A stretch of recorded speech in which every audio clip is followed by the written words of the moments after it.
Asir, first of his name, King of Andals and the First Man, Lord of the Seven Kingdoms and the Protector of the Realm. I, Ned of House Stark, Lord of Winterfell and Warden of the North, sentence you to die. Welcome to my patio review of swords. Today we'll look at this fascinating blend of fantasy and history. Warden of the North sword by Valiant Armoury. So this sword is inspired by Ned Stark's personal sword, Ice, in Game of Thrones.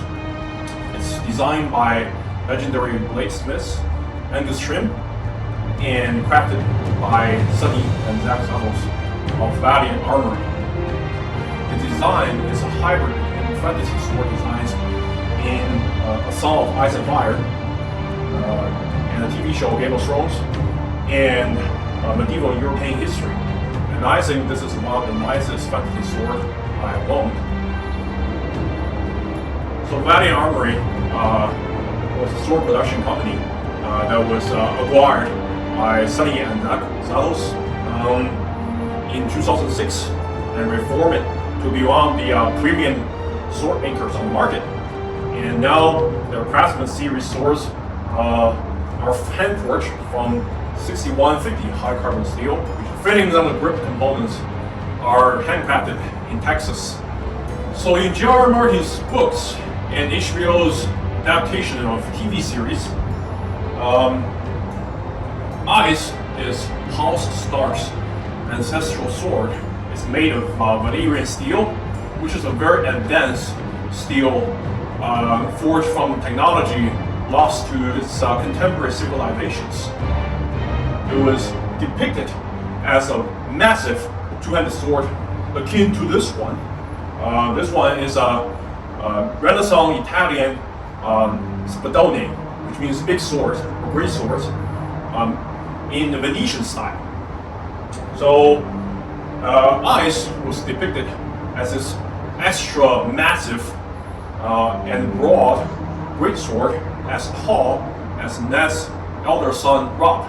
It has a very broad blade profile, and in the TV series, it has 3 fullers on the blade, coincidentally identical to this spadone here.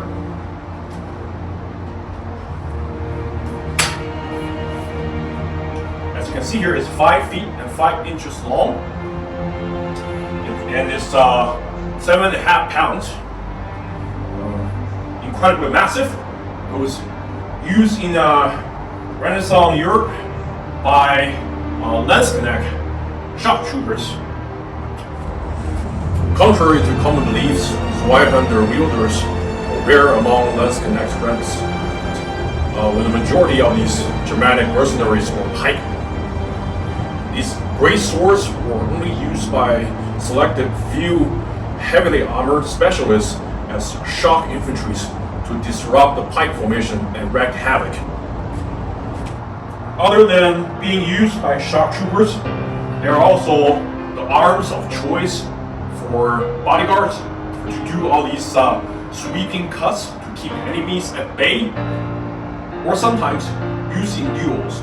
Early in medieval times, swords as big as these existed, but only as bearing swords for ceremonial usage or parades, not exactly as battle-ready swords, as they are heavier and unwieldy.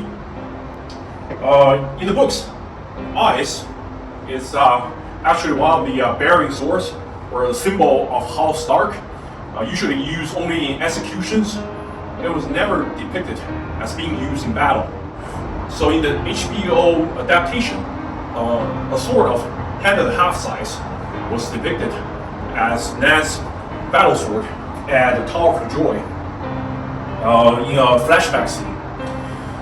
This sword, you can see, is clearly inspired by that one. You can see that it features also a very broad blade, and it has a very subtle profile taper.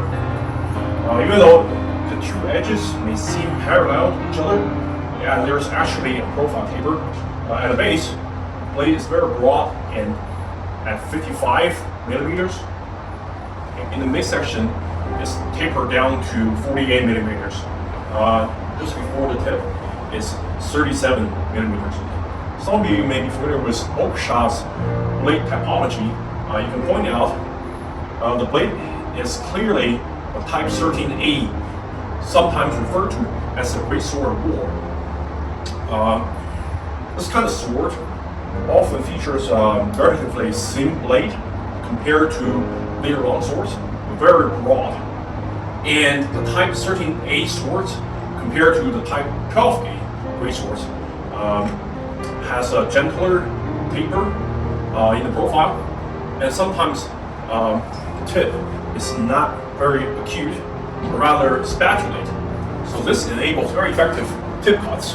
As you may or may not know, long swords are very effective in cutting at this point of percussion over here. When the blade vibrates, there is a spot that's remained static. So this is the sweet spot for cutting. But near the tip, usually it remains somewhat thick to maintain a degree of rigidity.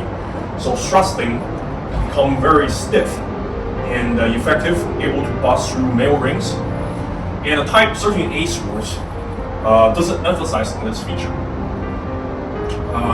These earlier greatswords, even though they may be smaller than you imagine, compared to some of the popular image of greatswords popularized in fantasy genre. This one is 37-inch blade, so it's kind of an average size for hand and half sword. It's primarily used to dish out deadly cuts, and its intended target is flesh, underknees, gambison, or arming doublets. You may or may not know that gambisons and arming doublets are made of dozens of layers of toughened linen, cotton. Is incredibly hard to cut through. So you would need a cutting-oriented sword to cleave through these layers of textile protection and still cut through flesh and bone underneath. So this sword is specialized in dealing that kind of damage. As I mentioned earlier, this sword's blade is very thin. At the base, it's only at 5 millimeters.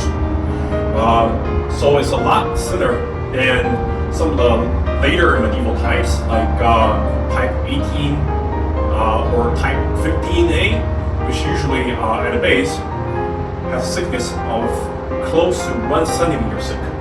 But this one only started as half as thick, but quite broad, and has a distal taper down to the tip, roughly 3 millimeters thick. So through the entirety of the blade is very broad and thin. As you can imagine, it's incredibly effective at cutting, but not so great at thrusting. As we can see here, there's some extra flex in the blade due to its thickness and possibly the spring temper, as a blade this thin has to be tough enough to withstand the shock upon impact with the target. This blade is very typical for premium sword on the market. I despise the term high-end because high-end for whom? One person's high-end may be just a regular production sword for another. But for the price range, this specific sword costs $1,550. It's definitely marketed as a premium sword. The grinding finish on the blade is very nice satin, high satin, I would say. It was done in a very tasteful manner, being even and smooth, but not overtly shiny and glossy. When you scope down the blade, you can detect minimal rippling along the blade surfaces, which is a testament to the quality of the craftsmanship. Both the edge geometry and the sharpness are outstanding, I would say, with the convex grind giving an Appleseed geometry blended into the bevel near the termination to each edge. And to add some fantasy element inspired by Game of Thrones, on the blade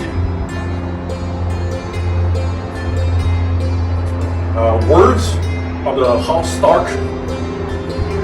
Winter is coming, and the Norse remembers is etched onto the blade, or rather carved onto the blade, and you can see the House Stark sigil.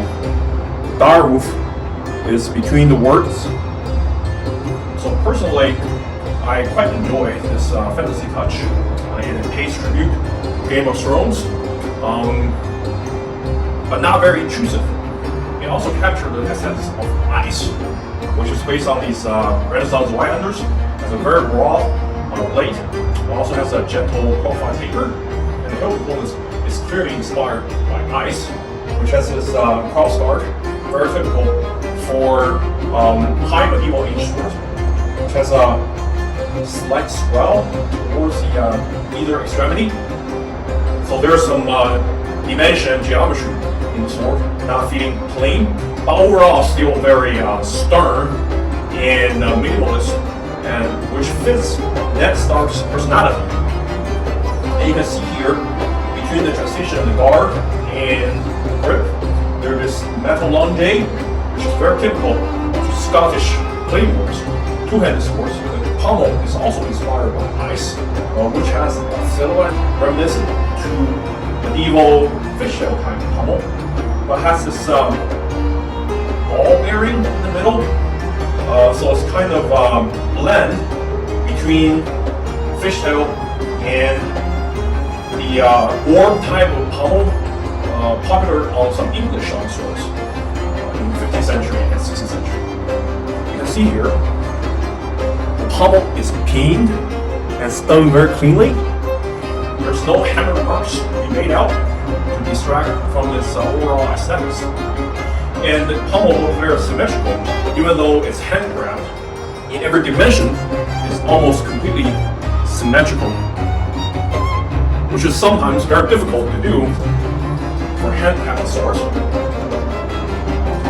And the guard is perfectly aligned with the sword blade. So when you hold on to the sword, the metal longe here gives you an icy chill, but it's very comfortable. Hold on to it, felt very connected. And the crossguard gives you a nice reference for the edge alignments. The added weight in this steel longe kind of bring the balance down to the hilt. But unlike some of the Renaissance two-handed sword with its massive side rings on the hilt, this weight is actually right in your hand where you hold it, just below the crossguard.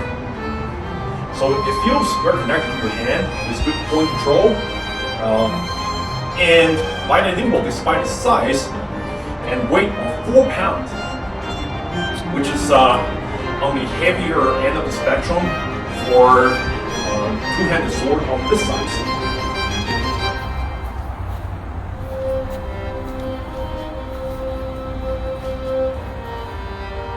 So in the TV adaptation of the Tower of Joy fight, Ned is seen using this sword sometimes with one hand, and the other hand doing all the grappling, and sometimes parry, trying to control opponent's arm or sword.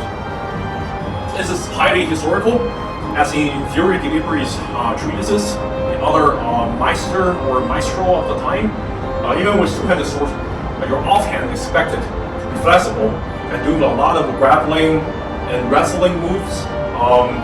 Sometimes rest on the blade to do hot swording. Even though hot swording isn't usually done with the Greatsword of War type of long swords, as the thrusting capability is limited. When we look at the grip, it's wrapped in leather of this grayish blue color, which evoke the image of winter, very fitting for its scene. And you can see that it has 4 risers, one near the pommel, the other one near the crossguard, and 2 on each side of the metal ring. And this metal spacer is extra nice touch, it gives you a good reference of where your two hands should be. If we take a closer look at the wrapping of the grip, you see that it's tightly wrapped. The seam doesn't stand out as it's glued in a very smart way on each side. So when you hold on to the grip, you don't actually feel where the seam is. The transition between the grip and the crossguard and the pommel is also very flush. There's no bit sticking out that will catch on your finger, causing any discomfort. If you look at the lateral geometry of the grip, you can see that the grip has a swell towards the midsection, and the thickness for both the main hand and two hands are just right, where it is thick enough for you to have a good grip, but it's not overly thick to be tiring when you hold on to the sword. And there's the flat section on this plane, so you get a good feel of the edge alignment. The steel part of the hilt components, the pommel, metal spacer, and the crossguard has this antique finish on it, which is also very tasteful and very fitting to House Stark's aesthetics. Combined with a stout and stern-looking blade, this sword just stands out as a symbol of the house, even though you might bring this sword to the battlefield and leave the ancestral sword, the heirloom ice, in the castle. And now we'll look at the sword's overall harmonic balance. It has a good spring temper, but roughly a quarter length from the tip is where it's static. And we hold on to the crossguard, and we see that the secondary vibration note is right here. It's where your main hand hold on to the grip. So it's a very scientific design and excellent execution. Now adjust the position to the Albion region. The Warden of the North Type 13A sword is typical to late 13th century and early 14th century, while the Regent Type 18B typically existed in the later half of the 15th century. You can see the difference of the blade profile, the deep hollow ground, diamond cross-section versus the lenticular cross-section with an apple seed. I just recall Ned Stark was named the Regent of the Realm right before his downfall. So which one do you think will fare better? The Regent of England or the Regent of the Seven Kingdoms of Westeros? The sword itself overall has a lot of personalities and is aesthetically very pleasing, but the scabbard is an amazing bonus. It's handcrafted with a wooden core and with leather wrapping on top. You can see here two risers running down the scabbard, roughly in the place of the blaze flirt.